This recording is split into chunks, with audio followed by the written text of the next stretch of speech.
Today's episode is brought to you by our sponsoring partner, the Campaign for Black Male Achievement. I want you to take a quick second and imagine what our nation would look like if we boldly invested in our neighborhoods and cities and showed young people, particularly Black men and boys, real opportunities to build upon their God-given assets and live their best lives possible. That's the work that the Campaign for Black Male Achievement and my dear friend Sean Dove, CEO of CBMA, has been working on over the past decade. They've joined and supported thousands of leaders on the ground to elevate and accelerate this very vision and mission. Visit tbpod.com/partners today to learn more about CBMA and consider joining their membership and or donating to help them scale the impact of this growing field of Black male achievement. You're listening to the Trailblazers.fm podcast, where we'll explore the stories of today's successful Black professionals, entrepreneurs, and leaders. Join us to access the knowledge, resources, and tools of these accomplished professionals and come away with the know-how, confidence, and motivation you'll need to blaze your trail. And now, here's your host, Stephen A. Hart. What's up, Blazer Nation? Welcome to episode 162 of the Trailblazers.fm podcast. Last week, we kicked off our third annual Women's History Month series with the amazing Christina Lewis. Encourage you guys to go back and check out her episode if you might have missed last week's episode. Our featured Trailblazer for today continues in that vein of amazing women doing amazing things. Our guest today is Jas Boothe, former Army Major. Jas Boothe is a Chicago native, disabled veteran, cancer survivor, filmmaker, and speaker who gave over 17 years of service to this nation. Jas founded Final Salute due to her life being torn apart by Hurricane Katrina, homelessness, and cancer back in 2005. She's a single mother at the time in the Army Reserves who was headed to Iraq. And due to her efforts and tireless advocacy, Final Salute has now raised over $3 million. Supported over 5,000 women, veterans, and children, and provided over 12,000 days of housing since 2011. Before we dive into today's episode and take in our mission fuel, our motivational wisdom from Jas, just wanted to send a special big ups to our Blazer Nation diehards. You guys are who helped me to be able to continue to be consistent on this program. Had a tough couple weeks personally. Just got back from a funeral in Jamaica. My uncle had passed, and just been a tough week coming into this period, tough month really on the personal front, but wanting to remain consistent. And it's you, our listeners, who continue to give me life. Was on iTunes just a couple nights ago and saw a new review from The Enthusiastic Educator, who shared a 5-star rating and review on Apple Podcasts. And I have to tell you, it gave me life. I'll share what it says here. It read, "This podcast is life-changing. Can't recall how I stumbled upon it, but it has been a blessing to my life. My soul is fed weekly from the wisdom of successful African Americans. Stephen A. Hart has taken my personal passion of studying the success of others to another level. I'm challenged weekly to become a better version of myself as a result of listening to his podcast. Thank you." Those words, like I said, man, that's mission fuel. That's motivation to an independent podcaster like myself. And so I just want to say thank you so much to The Enthusiastic Educator. Listen up, Blazer Nation. You sharing this podcast with your community is one of the best ways we've been able to let others know that we are here to bring awareness to the Trailblazers.fm podcast. I'm not a big box media brand with a big budget, so I'm counting on each of you to tell your friends, tell your colleagues, your cousins, all your peoples. All right, share it up. Let's expand the reach of this show and share the wisdom and the mission fuel and the insights from these amazing guests that we have on the show. So that said, let's go ahead and dive in and receive today's mission fuel from our featured guest, Jas Boothe.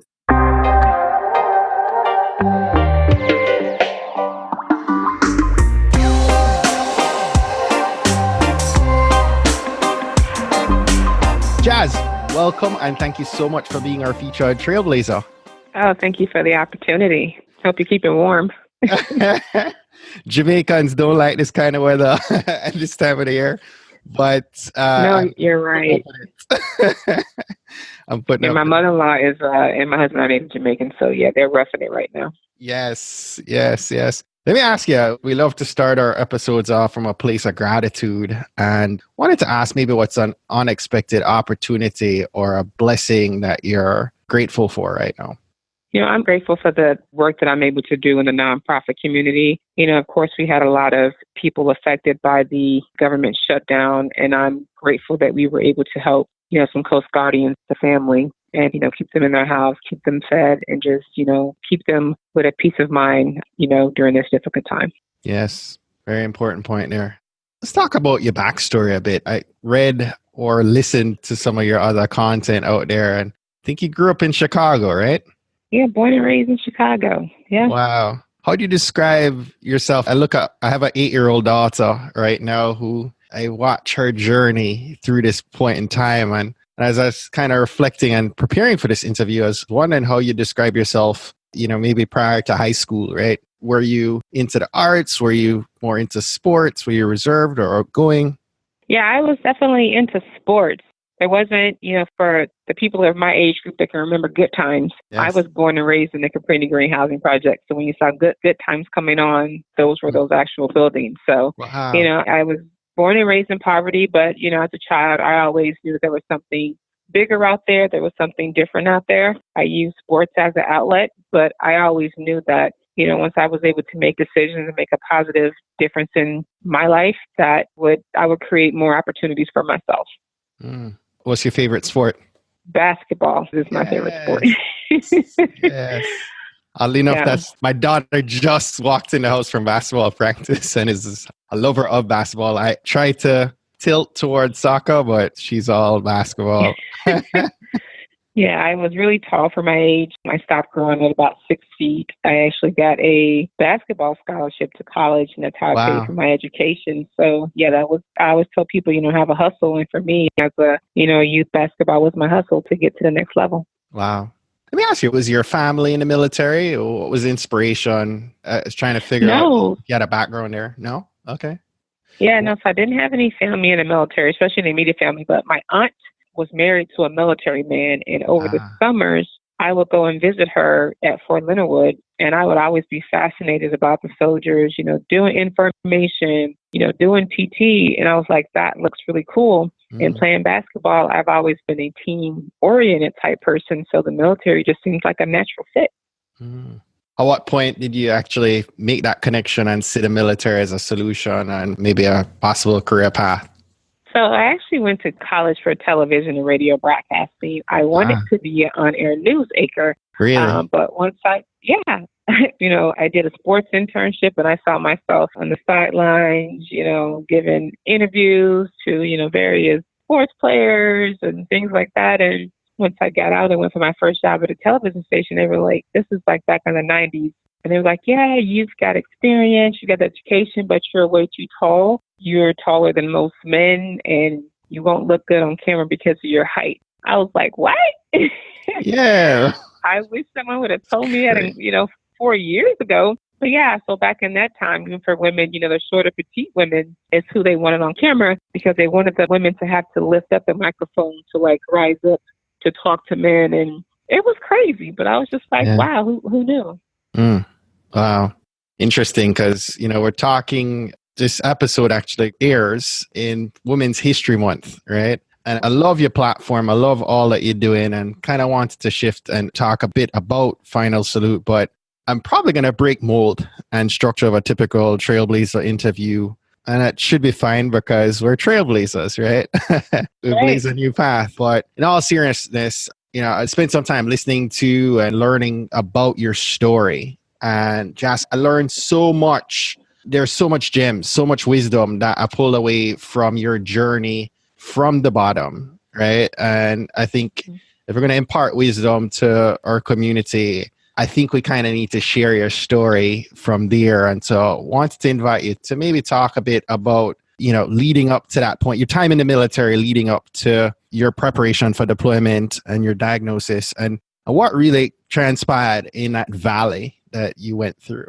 Yeah, so, after the broadcasting thing didn't work out, by this time I'm a single mom. And I had always told my son, my oldest son now who's in the Air Force, that titles like single mother or single parent are just something society pings on you. It's not indicative of how successful you can be in life. And so I've always took on, challenging positions, just, all types of obstacles so he can see that anything is achievable, with desire, drive, and hard work. And so I couldn't think of a more challenging career path as joining the military. And so that's what I decided to do.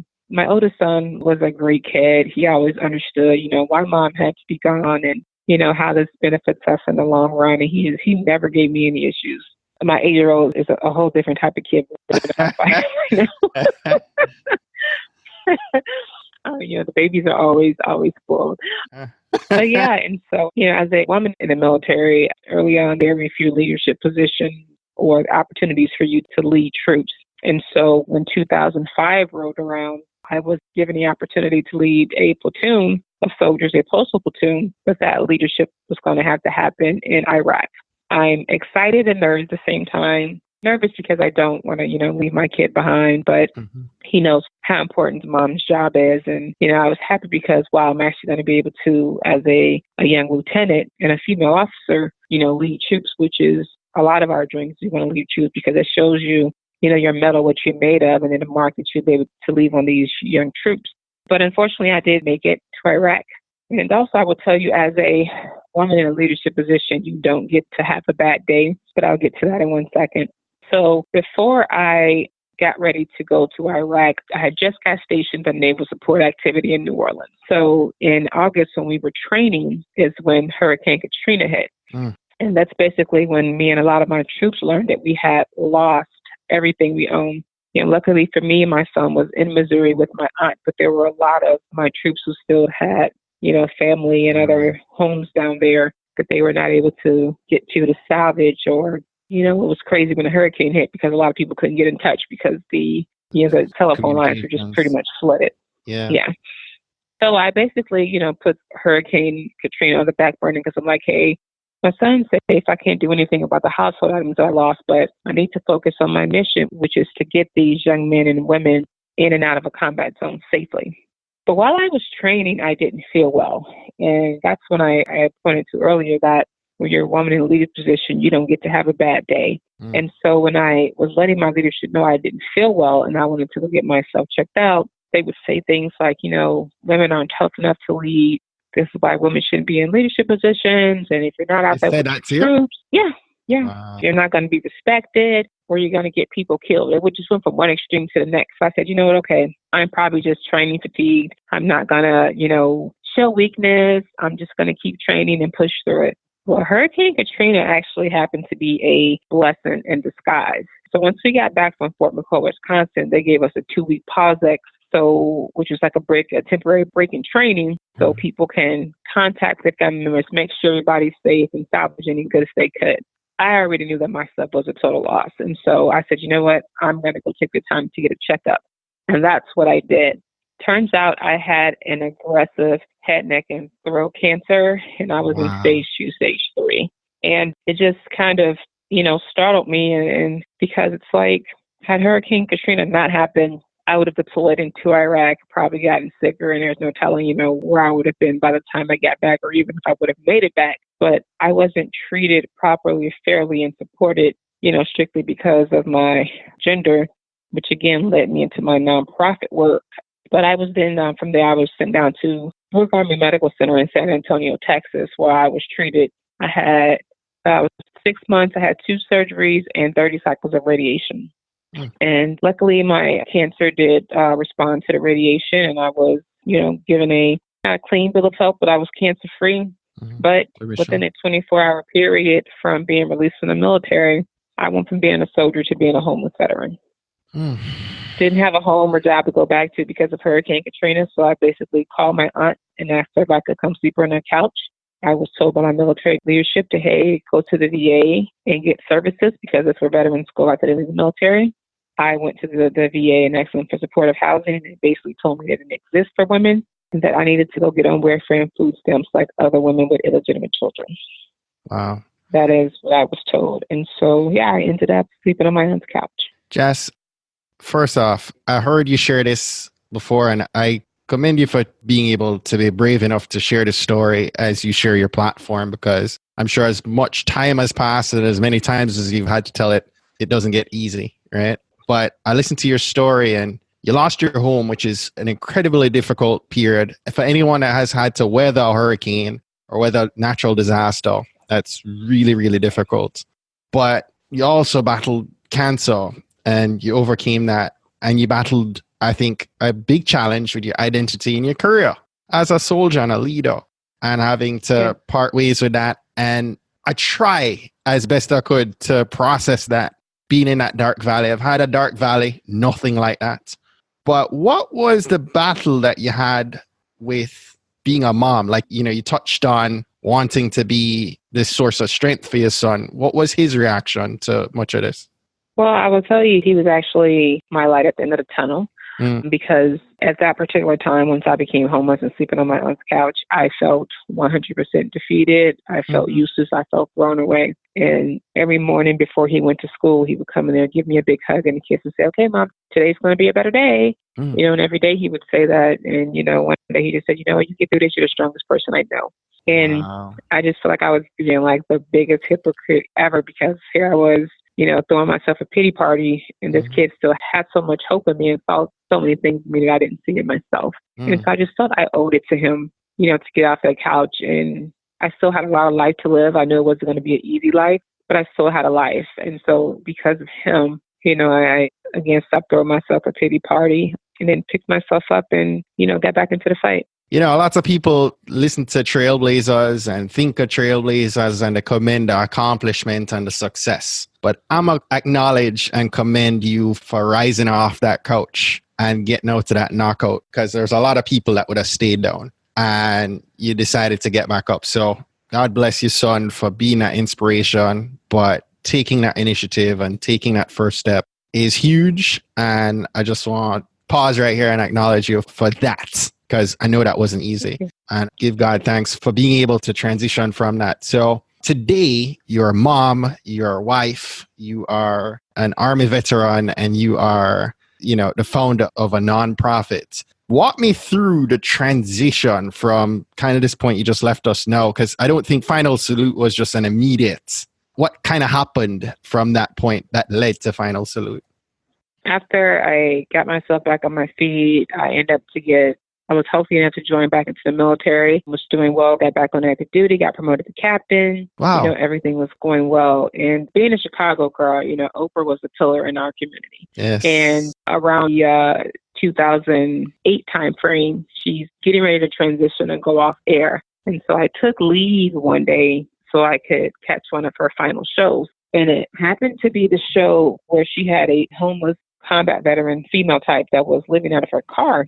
And it just triggered so many things in me, because I had thought that during my situation that it was just, I was just somebody who slipped through the cracks. This was not like a widespread epidemic or anything. It's just something that happened to me. But after watching the show and finding out that there were tens of thousands of homeless women veterans, I was like, what are we doing as a country? How are we still, making women veterans an afterthought when it comes to, support and care? And so I said, well, it's been a few years since I've been in my situation. There has to be more supportive services that have developed, especially because we had deployed so many women and single mothers and mothers period into Iraq and Afghanistan. So obviously the times had caught up, but they hadn't. I went to look for housing for homeless women veterans with children, and there was nothing. Wow. And I'm like, I got outraged. And so now I'm screaming at the TV, like I'm having this whole conversation with Oprah, because in my mind, she can hear me. Yeah.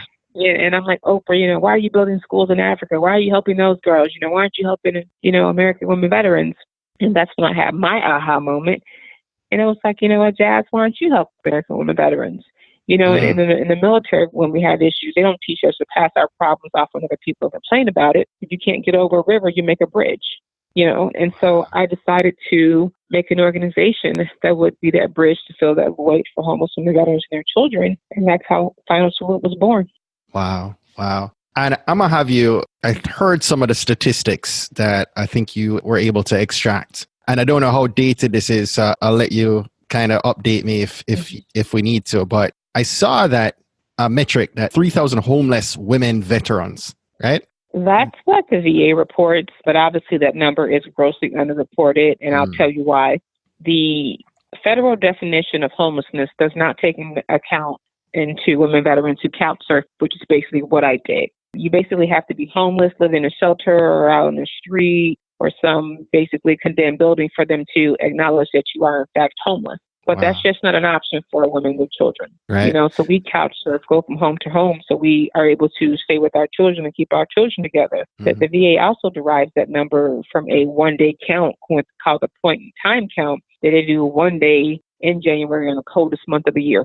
And that's how they pick their homeless numbers. But obviously, in the very, very small fine print, they say, oh, this is not the total number. This is just what we were able to count in one night. But of course, a lot of Americans and people in general don't read the fine print. Right. And I refer to myself as a fine print aficionado. So I'm always digging to see, you know, what the true impact of, you know, certain issues are. I estimate that number to, again, be in the tens of thousands, you know, just based on the sheer number of women in the military and how we come back and we're not able to properly transition.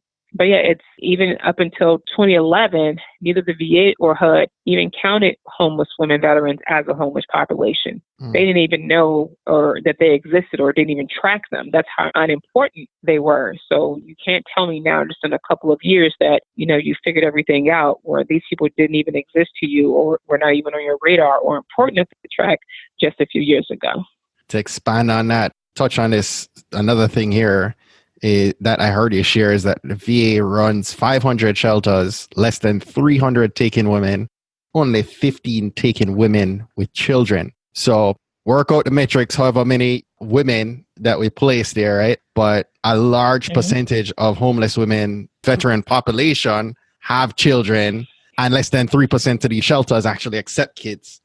Right. And it's not even that. The small percentage that do take kids, they have age restrictions on the children. They have restrictions on the number of children you have. And there was a study done on the groups of the dynamics of the co-ed facilities with men and women and children. And they found that some women and children were housed with registered male sex offenders. What? Yeah. So they're putting them in the same shelters?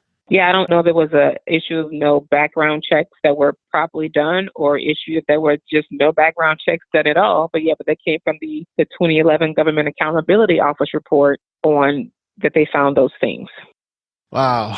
I was kind of processing these stats. I'm a marketing guy and I look at numbers and it blows my mind, you know, and the challenge we have sometimes is that we look at a number and we just see a number. Right? We don't see a name behind that number. And I know that you've been able to help hundreds of women now through Final Salute. Do me a favor, first off, explain to our community what Final Salute is and what you're about. Sure. So Final Salute Inc. is a nonprofit organization that provides safe and suitable housing to homeless women veterans and their children. We also provide emergency financial assistance to prevent homelessness and also put on several events called Next Uniform, which help women veterans in career transition. How's that funded? Like, how are you getting help right now? So we have different funding sources, but mostly through the grace of God, obviously. You know, it's hard out there in the nonprofit world, but we, write grants. We have government contractors and private entities that support us. We do a lot of crowdfunding. Our main fundraising event called the Miss Veteran America competition that brought in over $150,000 last year. And these are just women veterans who are competing that start their own individual fundraisers and collectively support their sisters in arms. So we definitely have a diverse portfolio of funding. But, it's our job to continue to, build those relationships, but also raise awareness. So because people want, if they don't know about a problem, then they can't support it. So raising awareness is always a big part of any nonprofit organization's, mission and getting the bandwidth out there. I touched on something a minute ago about the numbers without a name and wondering if, without disclosing anyone's government name, right? Could you maybe tell me about one or two of the women that have come through Final Salute, maybe share their struggle and how Final Salute helped them to get back on their feet? Yeah, so we definitely have a lot of testimonials on our site. There are some women who are ashamed or some that could be in hiding that don't disclose their information, but, we helped a young lady and her daughter named Shakita. Her daughter's name is Nayeli. So Shakita was an Army reservist who, upon coming back from Iraq, found herself homeless. She had a little baby. The father had gotten himself hurt, so he wasn't able to work, but he stayed with some friends. She came into our transitional home, and while she was there, she was still in the reserves and then got called up to Afghanistan. A lot of people don't know that we have uniformed service personnel, typically sergeant and reservists, who are homeless and report to drill out of homeless shelters or from their cars, which is a disappointment for someone who's serving our country, don't even have a home to call their own. Yeah. But because she wasn't married at the time, they told her that she would have to find someone to keep her child or she wouldn't be able to deploy and basically would have to get out of the military. I was also a military veteran at that time, so I understood what she was going through and what she was having to face as a single mother because I had been there before. And so at that point in time, her daughter was 2, my son was 4, and I asked her if she would be comfortable with her daughter staying with our family. And so while she deployed to Afghanistan, the father was in the same unit, so he deployed too. Her 2-year-old daughter, Nayeli, stayed with us for a year. My son, he's now 8. He still calls her his little sister. Wow. But her and her, they're now married. They're doing great. They just bought a huge, beautiful home. So it shows that the program works. You give the people the support that they need. They'll carry the torch. It's not a handout, it's a hand up. But as a leader, I'm not just about talk. Hey, give me money and these things will happen. There are not many leaders who lead from the front who will say, yeah, I'll take your child into my home so you can go and serve your country and focus on your mission. But that's the genuine lead from the front, hands-on type of person that I am. And I wish we had more people who were willing to do that as opposed to going on social media and complaining about how bad things are when, we all have the opportunity. We can't do everything, but we all can do something. Mm-hmm. Mm-hmm. Tell us how we can support Final Salutes. If somebody's listening right now and wants to make a donation or to assist in some way to bring awareness to this very important cause, how can they get involved? Sure. Well, you can definitely always go to our site, www.finalsaluteinc.org, and donate online. You can also text from your phone, SHERO, SHERO, to 877 and donate, $5, $10, $15, $20 directly from your phone. It adds to your phone bill. But also the Miss Fed in America event, which is our annual fundraiser, is in October. We're always looking for sponsors for that event. But also, locally, you can volunteer at your local veteran organizations, go and visit the VA hospital, or just find different ways to engage with veterans in your community.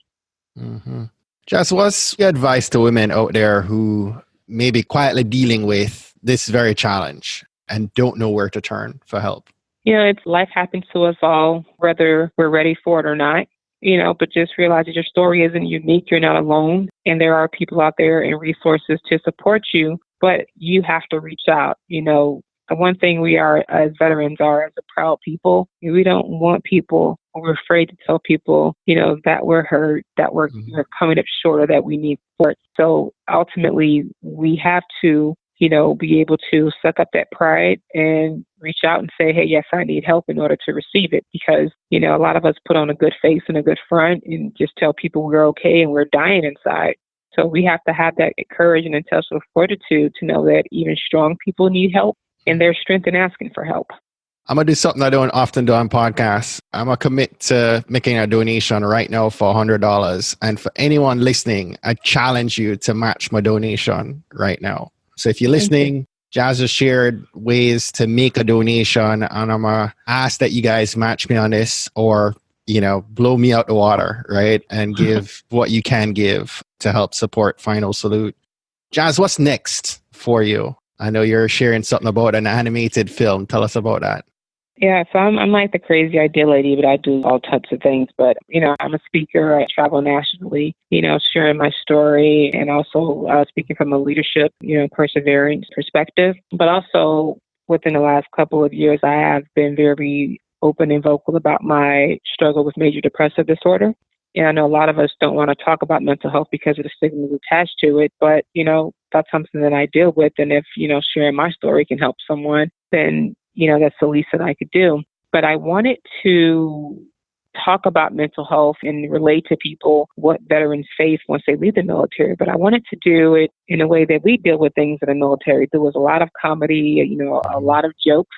And so I wrote an animated comedy called Discharge, which basically follows 4 veteran friends that are very diverse from all walks of life that are navigating their next chapter together. And right now, Discharge is showing in film festivals, and we're also doing private screenings. So if anybody's interested in putting on a screening for a group, veteran group, or, just any group that may need some uplifting, please contact me. Our site is dischargecomedy.com. But again, it's just a comedic perspective of 4 veterans that, have various demons that have joined together to navigate it together. And like I said, it's a diverse group. I also think the group is great for the times that we have in America right now. We're so divided by race, religion, politics. This group has all of that from diverse sides, but they're friends, they're family, a family dynamic ain't always blood. Just in the military, we call each other brothers and sisters. We're not blood related, but we're showing people that regardless of your differences, you can support each other and find healing, through your differences. Absolutely. Jas, as a leader, as a social entrepreneur, of course, you took the step into a space that definitely was very challenging, right? Still is. But what books, what resources have helped you to be able to step up to this calling? Anything out there that you'd recommend to the other social entrepreneurs and other women leaders listening right now? There's a book I read called The Habits of Highly Effective People. Was it Stephen Covey that wrote that? Yes. Yeah. And so that really helped me because I'm like an extroverted introvert. Like being in the military, I had to step out of that comfort zone. But it helps you in how to be relatable to people, how to be genuine to people, and how to be effective. And so that book really helped me. I would recommend, it's not a hard read, but I would recommend, people reading that book because we're always constantly growing and you're never going to stop learning and growing. But I definitely would, for anybody who's in a leadership position or just anybody who needs some professional or self-development to read that book. Because, life and success and entrepreneurship is all about relationships. There's no way to get around it. So, being an effective communicator is part of being a great leader. So true.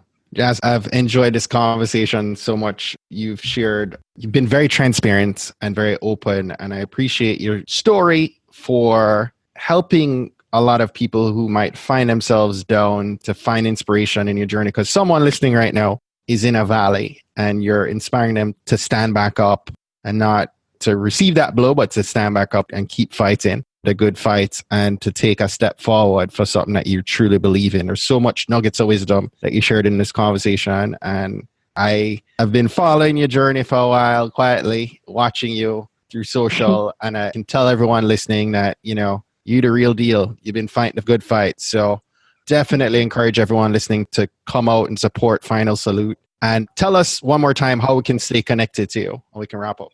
I'm on Twitter at Jas Boothe 1 or Jazzism. I'm also on LinkedIn. But again, if you want to follow the organization specifically, we're also on we're on Facebook and Twitter. It's www.finalsaluteinc.org. Good stuff. I'll make sure I share all the links for both on our show notes page over at tbpod.com. Jas, what's one action, our last question for you tonight, what's one action that our Blazer Nation community should take that's going to help them to blaze their trail? You don't need a cape to be someone's hero. Yes. Love that. Love that. All right, Jas, thank you so very much. Have a blessed one. And again, I'm challenging everyone listening to match my donation. Head on over to the website. Let's help Final Salute, step into 2019 strong. All right. Thank you. I appreciate that. I'm Steve Nehart, and you've been listening to the Trailblazers.fm podcast. If you're not yet doing so, consider following Trailblazers.fm on Twitter, Instagram, and Facebook, and feel free to connect with me over on LinkedIn. Whenever you're posting stories or social media posts about Trailblazers.fm, be sure to use the hashtag TBPod and hashtag Mission Fuel. We'll be able to see you, and I'll be able to show some love. And in case you're not aware, our show notes for all our episodes can be found on our website over at tbpod.com. Now, if today was your first time listening, I just want to say big ups and enough respect for checking us out. You've made this Jamaican guy really happy that you're here with us today. And I'd love your help with keeping this Black excellence flowing each and every week. So if you haven't yet subscribed, hop on over to Apple Podcasts, Spotify, or wherever you listen to podcasts Search trailblazers.fm and subscribe, rate, and review us there. Be sure to browse through some of our past episodes. There are more than 150 published episodes now, and a little something is out there for everyone to help keep the knowledge flowing. We grow when you, as part of our Blazer Nation community, shares and invites your friends and family to listen to an episode you think might impact them most. We believe that someone listening to these inspiring stories are going to be moved to make significant changes that have generational impact for many others, both now and well into the future. Don't miss next week's episode. New episodes are released each and every Monday morning at 5 a.m. Eastern. Blazer Nation, go out today and find a way to rise above, go way beyond, and keep blazing your trail.